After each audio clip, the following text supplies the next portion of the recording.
Hello everyone, this is Doc Edward. We will be discussing the fourth faulty eating habit.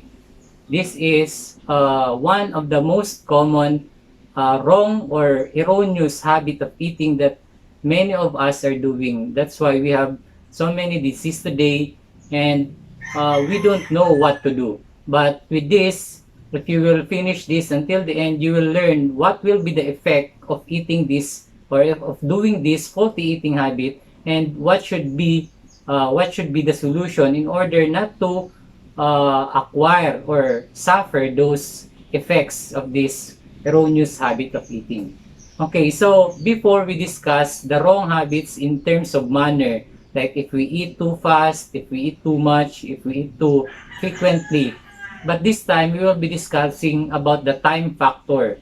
The time factor. So, what is this faulty eating habit?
It is none other than eating too late at night. So if we eat late dinners, this will have an evil effect in our body. Okay, so what happens? Carbohydrates turn into alcohol. If we eat late at night, these carbohydrates are not digested properly. They are not completely digested, and when they are not completely digested, because we have poor energy or low energy at night, because our energy is consumed throughout the day. At night, our body is about to rest, meaning our body has very small amount left to do bodily processes. So if we eat late and if we eat too much also at night, then that's a big problem to us, to our health. So what will happen? Those undigested foods, so only partially will be digested and many of them will not be digested. So it will be food for the bacteria. The left undigested foods will be food for the bacteria, and those carbohydrates will be turned into alcohol.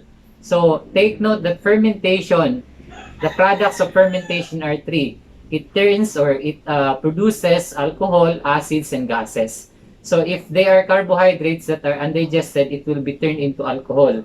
What about proteins? Proteins also can be fermented. So, or they will be decayed by the bacteria that are present in our intestine. And the process of protein fermentation is what we call the putrefaction. So, this putrefaction creates bad odor, very foul odor. That's why it's not surprising if someone of us or around us or among us, if they fart, it has a very bad odor.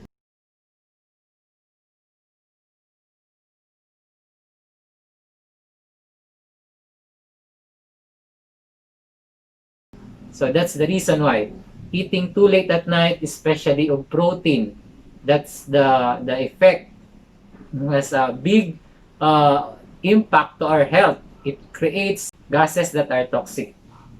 Okay. In the evening, digestive capability is low, so avoid rich foods, condiments, filled foods, because this causes injury to the system like chronic gastroenteritis, chronic liver problem, acute and chronic pancreatitis. So, take note that during the evening also, we suffer or we experience different dreams, and sometimes these dreams are frightening. Why? It's because why these dreams happen during the sleep. It's because when our digestive system is still working, our memory cells are also working, so or functioning. So sometimes whatever or what those things that are found in our subconscious mind can be played or replayed by our memory cells. That's why these dreams happen to us, especially of those horror movies that we have seen or any frightening experiences. Okay, next. It is the custom of many to eat a very small amount or light breakfast, and many or much of their eating happened in the night. So, but what do you think will happen if they follow these customs of the society? The habit of eating a sparing breakfast and a large dinner is wrong. Make your breakfast correspond more nearly to the heartiest meal of the day. So this is the right thing that we should do. This is the right practice that we should do. In the morning, we should eat like a king because we have much energy from our sleeping. We have recharged already, and we have uh, more or the optimum amount of enzymes in the morning. But in the evening, we have very small amount of energy and at the same time the enzymes. So if we will eat uh, if we indulge so many food in the evening, it will not be digested properly. Okay, especially if our works are or our occupation is sedentary, meaning we are just sitting down throughout the day. We are in the office or working at home. We are just sitting down in front of our laptop. If we eat late at night or if we eat our dinner late, what will happen? For persons of sedentary habits, late suppers are particularly harmful. With them, the disturbance created is often the beginning of disease that ends in death. So imagine, this will create suffering and will fall. The bottom line, it will go to a premature death. Okay. What happens when we eat our dinner late at night? According to the education, page 205, paragraph 3, supper, when taken at an early hour, interferes with the digestion of the previous meal. So it is not good to take also too early for our dinner. Let's say it's 3 o'clock in the afternoon, we already eat our dinner, no. Or it's about 4 o'clock, then we are sleeping like 9. So it's not advisable to eat also too early. When taken later, it is not itself digested before bedtime. So when it is taken, on the other hand, at a later period of time in the evening, then it will also be harmful. So what is the ideal time of eating our dinner? The ideal time is at least we are eating it around 6. Or it's better if we can take it at 6 p.m., exactly 6 p.m. Then we should be eating it we should be sleeping at 9 p.m. So that's ideal. And we should eat only light dinners, easy to digest. Later, we will discuss those sample dinners that we should be eating. Okay. Thus, the stomach fails of securing proper rest. The sleep is disturbed. The brain and nerves are wearied. The appetite for breakfast is impaired. The whole system is unrefreshed and is unready for the day's duties. So the effect of eating late at night, it will disturb our sleep. We cannot have a quality rest at night, and our system cannot repair, cannot recharge, cannot regenerate good cells or new healthy cells. So in the morning, we feel very unrefreshed. We are suffering like we have hangover from drinking alcohol. Why? Because again, those food carbohydrates are turned into alcohol also. Not only acids, they are turned into alcohol. Imagine you are not a drunkard, but your food turns into alcohol, so you are still the same. That's the same story. So what happens? Your sleep is not quality, and you feel unrefreshed the next day, and you cannot do your duties properly. Okay, what are the other effects of eating late at night? According to this slide, many indulge in pernicious habit of eating just before sleeping hours. Other people eat their dinner at the proper time. However, they sleep late, and therefore they crave for food. So before retiring, let's say they sleep at 11 or 12. So of course at 9 they will be craving for food. They will be hungry. So it is a pernicious habit. It is a pernicious habit. Why? Because the sleep of such is generally disturbed with unpleasant dreams. So this is the reason why we have unpleasant dreams. We have frightening dreams. In the morning, they awake unrefreshed. There's a sense of languor and loss of appetite. So that's the reason why the cycle goes on and on. Because if we eat late and we eat too much at night, of course, in the morning, we are unrefreshed. We have no energy. We don't have also no good appetite to eat our breakfast. That's why we eat only very small amount in the morning, in which it should be in the morning that we should eat the heartiest meal of the day. A lack of energy is felt through the entire system. So that's the effect, the harmful effect of eating late at night. And other effects are this one. We have this pimples, or we have also the skin problems or skin disorders. We have other pains, abdominal pain, and sometimes in the right side, the liver part is aching. In the left side, the pancreas also is aching. So in the lower left, it is the colon or the large intestine. And in the middle, it's the small intestine. So if we suffer this, skin disorders or whiteheads, blackheads, and acne or pimples, it's because we sometimes or possible we are also eating late at night.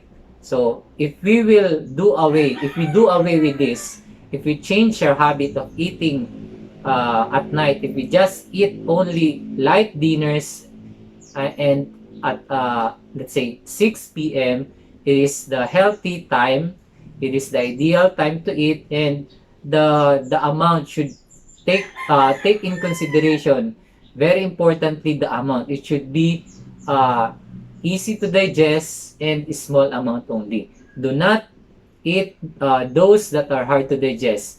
I will create another vlog for that, too hard to digest foods. Okay, if this practice be indulged in a great length of time, the health will become seriously impaired, the blood becomes impure, the complexion sallow, and eruptions will frequently appear. So take note, if your food becomes fermented, it will create alcohol, gases, and carbon dioxide, and acids. So if these acids are transported to your bloodstream, take note, this will also acidify your blood. That's why your blood becomes impure and your complexion or your skin becomes unhealthy. The toxins that are traveling into our bloodstream just go out. That's why we have skin eruptions or pimples. They want to go out from the skin, those toxins, those acids that were the product of eating late at night. So if we don't want to have these pimples and other pains, then we should not eat late at night. You will often hear complaints from such of frequent pains and soreness in the region of the stomach.